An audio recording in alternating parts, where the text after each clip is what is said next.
जीवन्मुक्तिप्रदं देवं क्षमापूर्णं Paramahamsa Nityananda is a rare living incarnation, a yogi by birth. He has been expressing his power of enlightenment since birth. He has authored more than 500 books in Tamil and English, books in Telugu, Kannada, Malayalam, Hindi, Sanskrit, Gujarati, Oriya, Bengali, Marathi, French, Malay, Polish, Portuguese, Italian, German, Danish, Spanish, Russian and Chinese, with translations in 26 languages are available. He is also an exemplary speaker with over 8,000 hours of profound life solutions through his discourses. Social services such as Annadan, free medical care, free educational services, ashrams, schools, temples, hospitals established in more than 140 places around the world offer exceptional services. A powerful spiritual healer who has healed millions of people of diseases from migraine to cancer.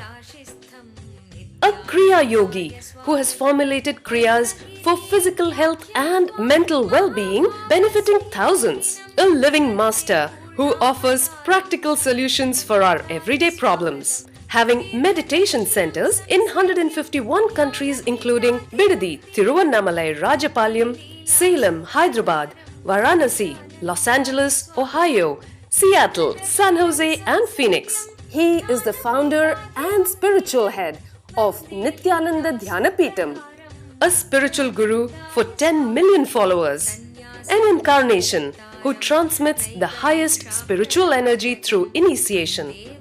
A contemporary yogi who has revived the Vedic science of yoga worldwide through thousands of yoga centers. Adept in Ashtamahasiddhis, mystical yogic powers, he has effortlessly awakened the Kundalini of thousands, gracing them with spiritual powers. A spiritual powerhouse who has revived the sacred Vedic tradition by establishing Vedic temples worldwide in places like Los Angeles, San Jose, Seattle, Toronto, Ohio, Oklahoma, Phoenix, St. Louis, Malaysia, Brazil, Paris, Guadeloupe, Dallas, New York, New Jersey, Atlanta, Calgary, Vancouver, Singapore, and places like Bangalore, Hyderabad, and Tiruvannamalai in India. A dynamic young guru who is an inspiration to thousands of youngsters. India's most watched spiritual guru online. A beacon of spiritual light who has triumphed over the forces of religious terrorism and political persecution. Paramahamsa Nityananda is an eternal Kalpataru, blessing the world with the boons of material abundance and spiritual enlightenment. आनन्दानुभवास्वादं सर्वरोगनिवारकं वन्दे पापविनाशक्तं नित्यानन्दाय स्वागतं नित्यमुक्तं निर्विकल्पं ध्यानलोकप्रदीपकं वन्दे शान्तमयं बन्धं नित्यानन्दाय स्वागतम् आनन्दगन्धसञ्चारं सर्वोपाधिविनिर्मुक्तं वन्दे ज्ञानालयं नाथं नित्यानन्दाय स्वागतम्. First question, Swamiji, can you correlate what happens in inner awakening with relation to entanglement, entrainment and enlightenment? The moment you decide you want to do inner awakening, entanglement starts. The moment you sign the intention form, entanglement starts. The moment you enter our reception center, welcome center and get banged, entrainment starts. And the moment you sit in front of me and screen opens, enlightenment starts.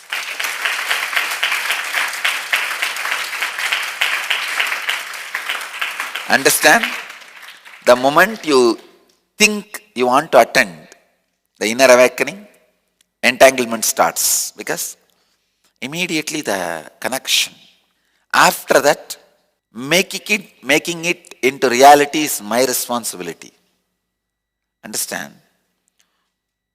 In Tamil, there's a beautiful song. One of the great devotee of Shiva sings, Avanarulale avantal vanangi. Only by his grace you can even remember him. Unless you have his grace, you can't even remember him, connect with him. So the moment you decide you want to attend inner awakening, be very clear, already my blessings are there on you. Unless my blessings are there on you, you can't even think you want to do inner awakening. You can't even remember you want to do inner awakening. You can't even have the intention you want to do inner awakening. So understand, the moment you think you want to do inner awakening, already my grace, my blessing is there. The moment you fill the intention form, you officially authorize me to enter into your life and alter all the situations, open all the doors and make the possibilities for you to come into the inner awakening program. See, intention form is nothing but a giving permission to me. My grace is always flowing in all directions. But grace is always very shy to enter. Can I enter? Will he feel I am intruding? Will he feel my privacy is disrespected? Please understand, many times God is waiting to help you, but he is afraid if he comes inside, you may shout, who asked you to help? Who are you to interfere? He is afraid because many times you have said this. When God stretches his hand, you say, I may die, but I will not take your help. You have your own theories, understandings, concepts. So when you have this mental setup, this kind of mentality, this kind of suffering, this kind of self-torturing mind, he waits for your permission, even to grace you. He asks, may I come in?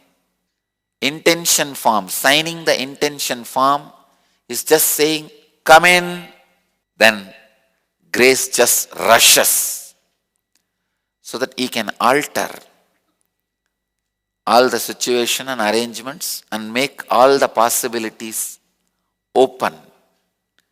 So the moment you sign the intention form, entanglement starts.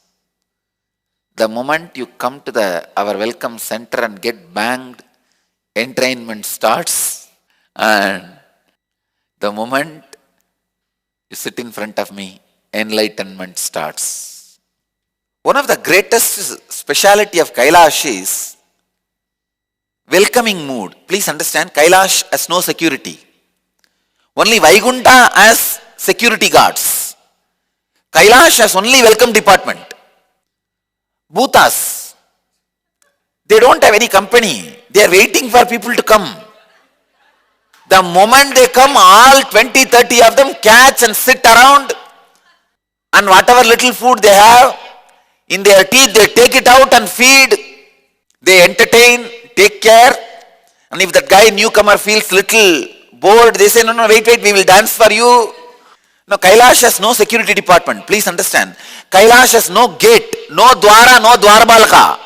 Only Vaikunta as dwara, dwarbalaka means gate, security guard. They are called Jaya Vijayas. Kailash has no security guard. Kailash has only welcome center, no security department. It's only complete welcoming mood. Who goes there? See, in Vaikunta there is so much to be protected. It's like America. Everybody wants to go there. So they need to have a security department. Kailash is like India. Who wants to go there? No, really. No problem. And Mexico. Mexico has no security department, only welcome department. You don't need practically any paperwork. If you are going from US side to border to Mexico, you don't need any paperwork. But when you are entering into the US, God, you will understand now the difference, what I mean by the word Vaikunta and Kailasa. Entering into Mexico is like Kailasha. Entering into US is like a Vaikunta. We are Kailasa. Come on, we should have a huge reception department. But unfortunately, we are having huge security department. It's really unfortunate. Even our own ashramites have not understood the significance of Kailash. We should be like a Kailash. We are not Vaikunta. The moment you realize your house is Kailash, Shiva starts residing in your heart. Understand, I am not saying allow the thieves, let them rob your house. No. Keep whatever you want to keep in safe in one room, in one area, but make all other areas like Kailash. In your house itself, make at least one part as Kailash. Let the one part be Vaikunta, where you keep the treasures. But let all other parts be more like a Kailash. Only Kailash as Annapurni. Have you ever heard equivalent of Annapurni in Vaishnava tradition? No. Vaikunta is only paid restaurant, Amrita. It's a paid restaurant. You do some yajna, yaga and have punya, go there, they will give you Amrita. Vaikunta is more like a paid restaurant.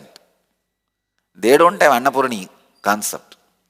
Here Kailasa, we are Kailasa. We should represent the energy and mood of Kailasha also. Welcoming, first thing you should understand, we are socially outcasted people. That is the main thing you need to understand. All Shaivites are socially outcast people. So nobody is there to respect us. Whoever comes here are rare people who respect us.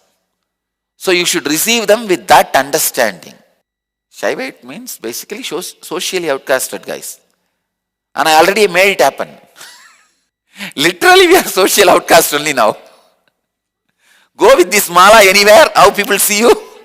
Go with our mala, how people see you.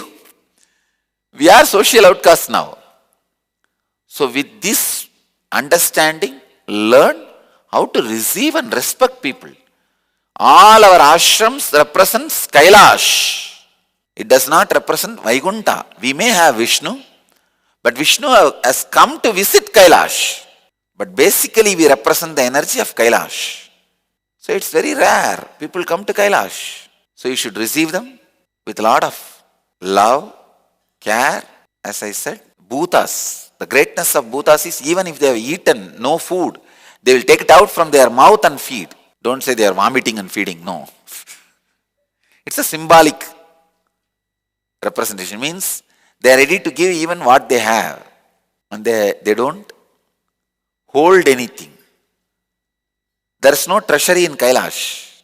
There is no bank balance. There is no Kubera. We represent Kailash. And all our attitude, habit, lifestyle, everything should be like Shivaganas, Agoris, Kailashvasis. Alright, let's enter into today's Bhagavad Gita Sutra. In 4th chapter of Bhagavad Gita, Jnana Karma Sannyasa Yoga, 14th verse.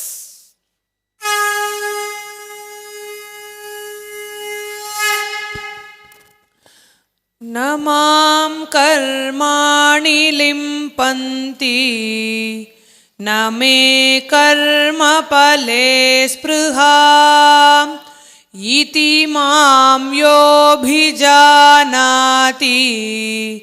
कर्मभिर्न स बध्यते न मां कर्माणि लिम्पन्ति न मे कर्मफले स्पृहा इति मां योऽभिजानाति कर्मभिर्न स बध्यते न मां कर्माणि लिम्पन्ति न मे कर्मफले स्पृहा इति मां योऽभिजानाति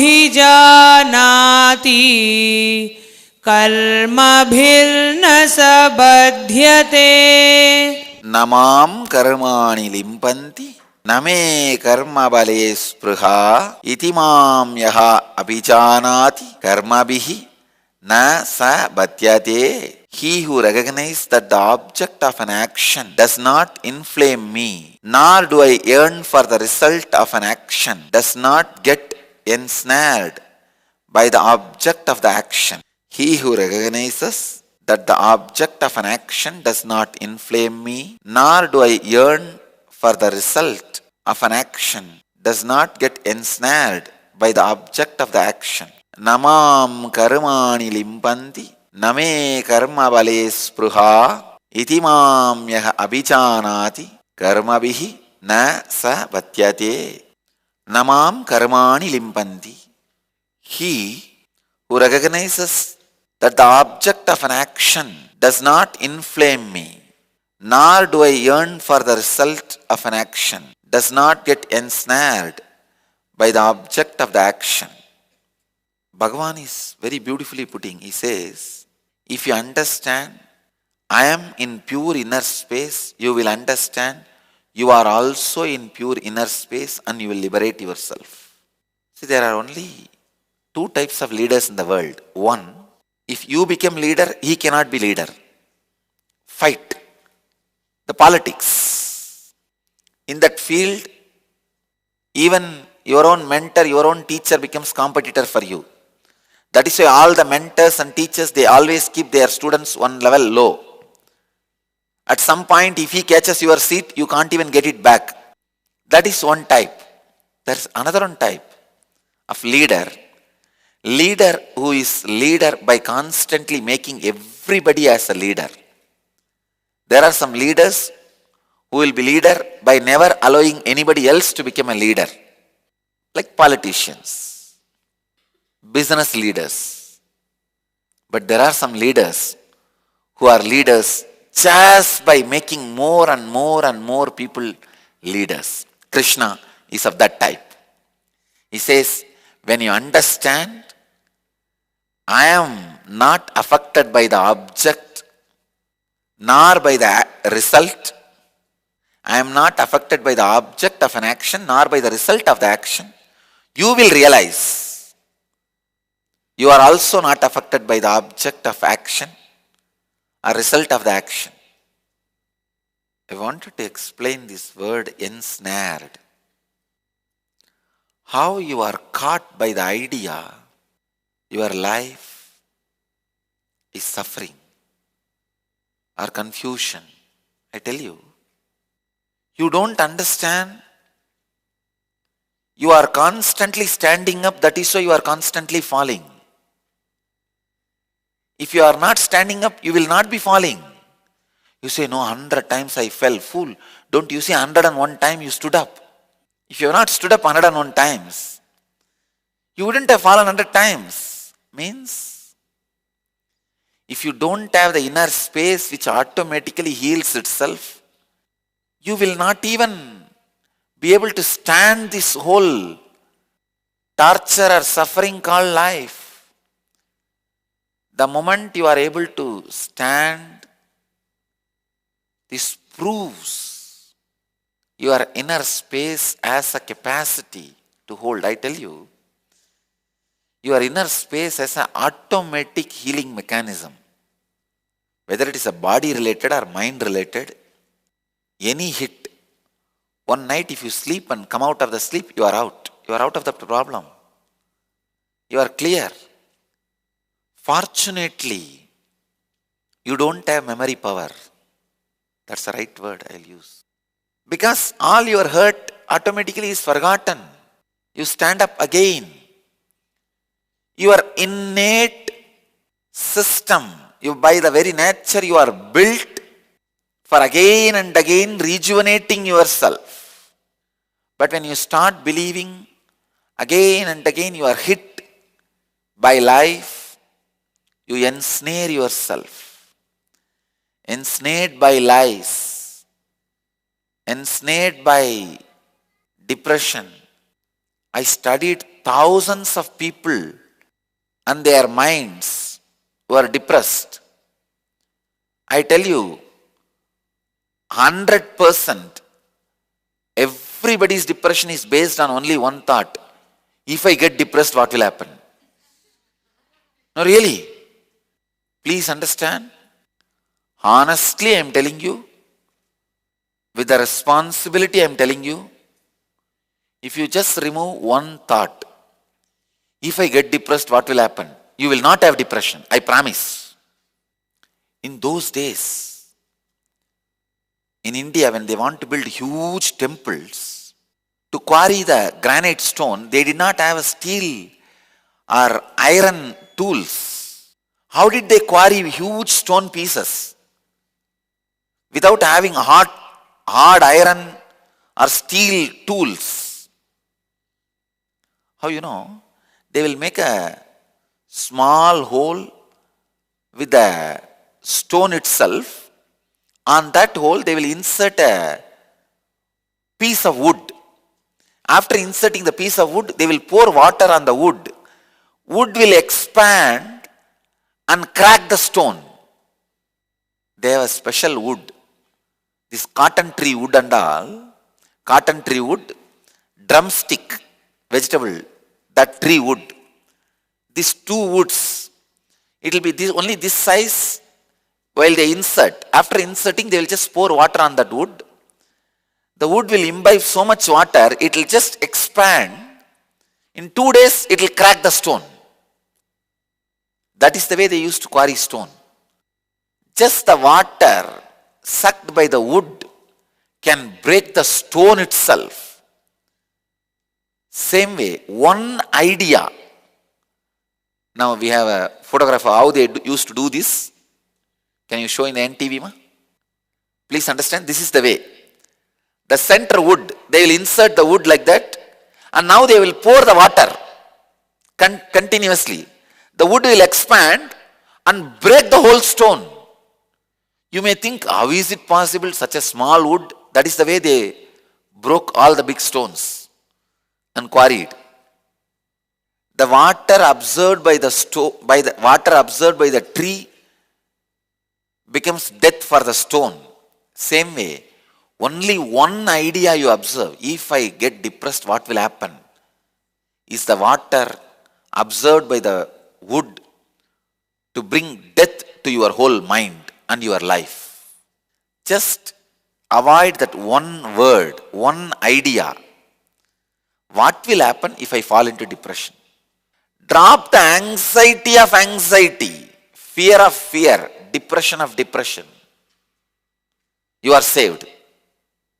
But you believe strongly. You are touched by the objects of action and result of action. I tell you, I am neither touched by the objects of action, result of action. If you understand that, you will also realize you are not touched by the object of action or the result of action. Fools, when you don't want to believe me, I am not the loser, you are the loser. When you don't want to trust what I am saying, I am not the loser. If you trust what I am saying, you will slowly look in. If he is not disturbed by the object or the action, he is living like me only. Then if he is not disturbed, I also may not be disturbed. Why not let me see inside? You will start seeing. That seeing will make you a seer. That seeing will make you a seer. Please understand, whenever Bhagavan declares his glory, he is not declaring out of pride, he is declaring out of tremendous compassion. See, he is not saying, hey, I am the most powerful man, I can kill all demons, I can do this, I can do that, I can make any woman fall for me. He is not saying all that. Don't you understand? If he is saying all that, then you can say, oh, his pride, he is declaring his arrogance. He is not saying, I have 1,000 palaces made out of gold and pearls and diamonds. He is not saying, all women fall for me. He is not saying, I kill all the enemies. If all these things he claims, you can say he is talking out of pride and ego. But here what he is saying is not self-glorification. He is uttering these words with tremendous compassion and love for you to experience the same state, for you to achieve the same state. And if he says, I am like this, but you can never become like this, then you can say it's a pride, ego, arrogance. But he says very beautifully, the moment you understand I am like this, you will also become like me. See the tremendous compassion. He is revealing the sacred secrets, referring his own life as an example. Please understand, he is not talking proudly about himself. He is referring to his own glory, to raise you to that glory with tremendous compassion.